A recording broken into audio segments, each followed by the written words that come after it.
السلام علیکم۔ Moral story پر خوش آمدید۔ ایک بادشاہ محل کی چھت پر ٹہلنے چلا گیا۔ ٹہلتے ٹہلتے اس کی نظر محل کے نزدیک گھر کی چھت پر پڑی، جس پر ایک بہت خوبصورت عورت کپڑے سکھا رہی تھی۔ بادشاہ نے اپنی ایک باندی کو بلا کر پوچھا، یہ کس کی بیوی ہے؟ باندی نے کہا، بادشاہ سلامت، یہ آپ کے غلام فیروز کی بیوی ہے۔ ناظرین کرام، بادشاہ نیچے اترا۔ بادشاہ پر اس عورت کے حسن و جمال کا سحر سا چھا گیا تھا۔ اس نے فیروز کو بلایا۔ فیروز حاضر ہوا تو بادشاہ نے کہا، فیروز، ہمارا ایک کام ہے، ہمارا یہ خط فلاں ملک کے بادشاہ کو دے کر آؤ اور اس کا جواب بھی ان سے لے کر آنا۔ ناظرین، یہ سننا تھا۔ فیروز یہ خط لے کر گھر واپس آ گیا۔ خط کو اپنے تکیے کے نیچے رکھ دیا، سفر کا سامان تیار کیا، رات گھر میں گزاری اور صبح منزل مقصود پر روانہ ہو گیا۔ اس بات سے لا علم کہ بادشاہ نے اس کے ساتھ کیا چال چلی ہے۔ ادھر فیروز جیسے ہی نظروں سے اوجھل ہوا، بادشاہ چپکے سے فیروز کے گھر پہنچا اور آہستہ سے فیروز کے گھر کا دروازہ کھٹکھٹایا۔ فیروز کی بیوی نے پوچھا، کون ہے؟ بادشاہ نے کہا، میں بادشاہ ہوں، تمہارے شوہر کا مالک۔ تو اس نے دروازہ کھولا۔ بادشاہ اندر آ کر بیٹھ گیا۔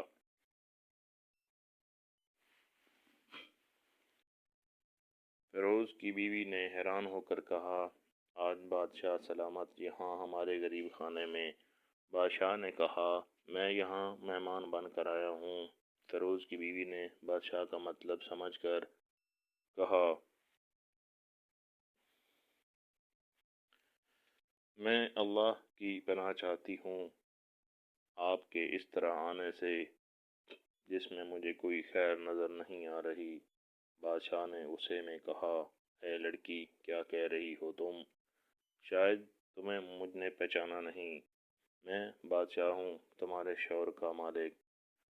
فیروز کی بیوی نے کہا، بادشاہ سلامت، میں جانتی ہوں کہ آپ ہی بادشاہ ہیں، لیکن بزرگ کہہ گئے ہیں، شیر کو اگرچہ جتنی بھی تیز بھوک لگی ہو، لیکن وہ مردار تو نہیں کھانا شروع کر دیتا۔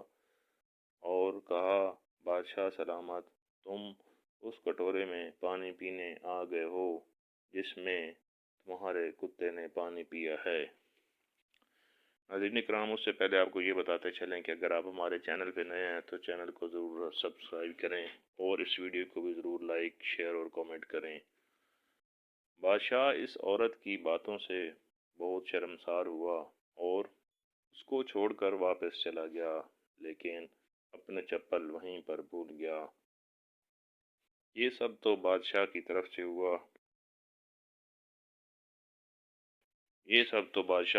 سے ہوا۔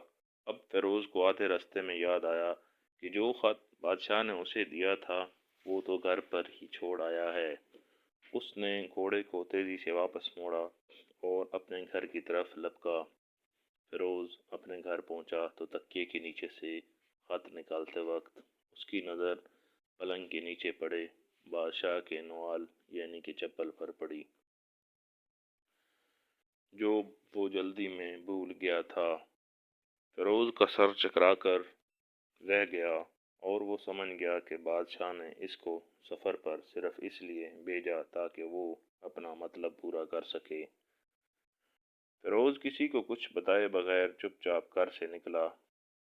خط لے کر وہ چل پڑا اور کام ختم کرنے کے بعد بادشاہ کے پاس واپس آیا تو بادشاہ نے انعام کے طور پر اسے 100 دینار دیے۔ ناظرین، آپ کو بتاتے چلیں کہ فیروز وہ دینار لے کر بازار گیا اور عورتوں کے استعمال کے قیمتی کپڑے اور کچھ تحائف بھی خرید دیے۔ گھر پہنچ کر بیوی کو سلام کیا اور کہا، چلو تمہارے میکے چلتے ہیں۔ بیوی نے پوچھا، یہ کیا ہے؟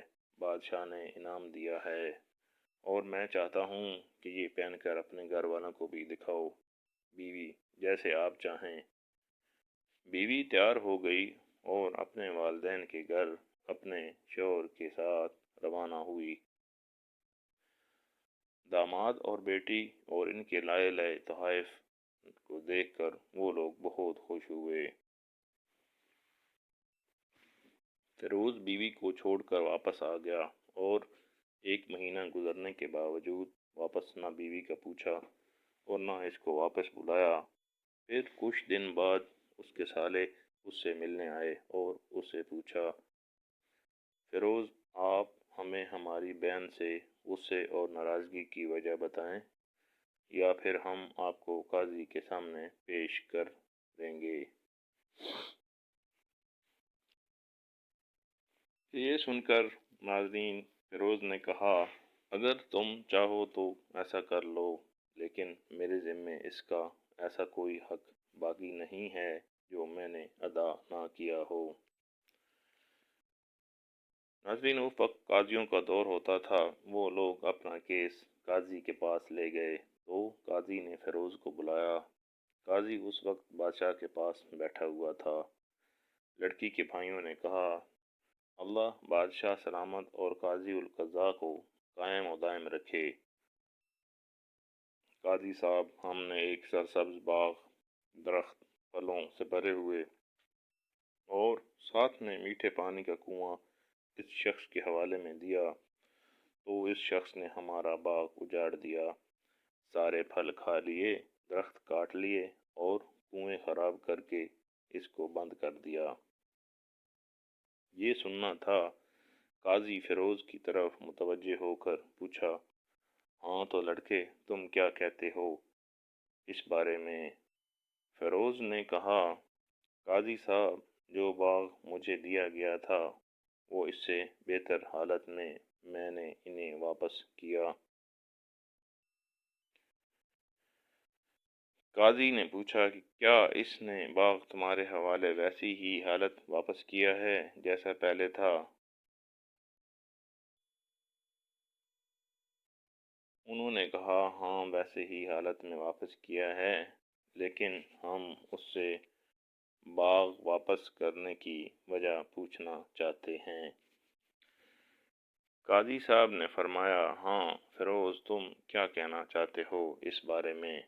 فیروز نے کہا، قاضی صاحب میں باغ کسی بغض یا نفرت کی وجہ سے نہیں چھوڑا، بلکہ اس لیے چھوڑا کہ ایک دن میں باغ میں آیا تو اس میں نے شیر کے پنجوں کے نشان دیکھے تو مجھے خوف ہوا کہ شیر مجھے کھا جائے گا، اس لیے شیر کے اکرام کی وجہ سے میں نے باغ میں جانا بند کر دیا۔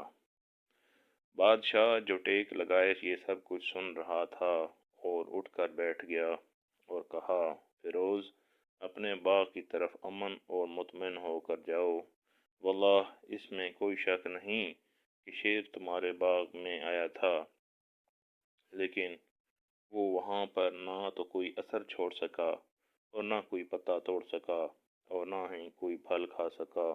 وہ وہاں پر تھوڑی دیر رہا اور مایوس ہو کر لوٹ گیا، اور خدا کی قسم میں نے کبھی تمہارے جیسے باغ کے گرد لگے مضبوط دیواریں نہیں دیکھیں۔ ناظرین کرام یہ سننا تھا تو فیروز اپنے گھر لوٹ آیا اور اپنی بیوی کو بھی واپس لے لیا۔ نہ تو قاضی کو پتہ چلا اور نہ ہی کسی اور کو کہ ماجرا کیا تھا۔ کیا خوب بہتر ہے کہ اپنے اہل و عیال کے راز چھپانا تاکہ لوگوں کو پتہ نہ چلے، اپنے گھروں کے بھید کسی پر بھی ظاہر نہ ہونے دو۔ اللہ آپ لوگوں کے گھروں کو خوشیوں سے بھر دے اور آپ کو اور آپ کے اہل عیال کو اور آپ کے مال کو اپنے حفظ و امان میں رکھے، آمین۔ اور ہاں سوچنا لازمی، شکریہ، دعاؤں میں یاد رکھنا۔ ناظرین آپ کو اگر یہ ویڈیو اچھی لگی ہو تو اسے ضرور لائک کریں، اور اگر چینل پہ نئے ہیں تو اس کو ضرور سبسکرائب کریں۔ یہ آپ کی طرف سے ہمارے لیے حوصلہ افزائی ہے۔ جزاک اللہ۔